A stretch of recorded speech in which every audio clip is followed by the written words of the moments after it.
How to trade Trump and Melania-themed coins, a step-by-step guide.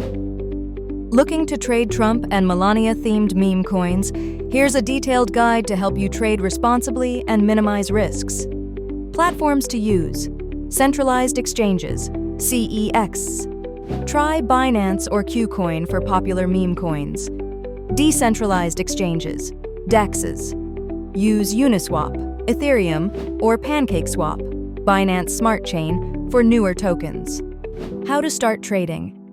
Set up a crypto wallet like MetaMask or Trust Wallet.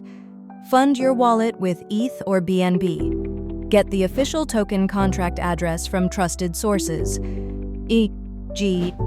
CoinMarketCap. Swap ETH, BNB for the meme coin on DEXs or buy directly on CEXs. Taking profits.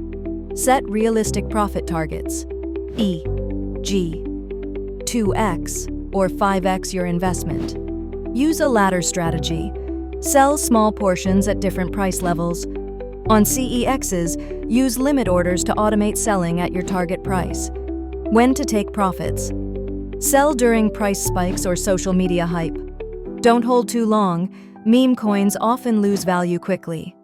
Understand the risks. Volatility. Prices can swing by 50% or more in a day. Scams. Verify the token's authenticity to avoid rug pulls. Liquidity issues. Low trading activity can make it hard to sell. Pro tips. Start small and only invest what you're willing to lose. Use tools like DexTools or PooCoin to track market trends. Stay updated via CoinGecko, CoinMarketCap, and official project channels.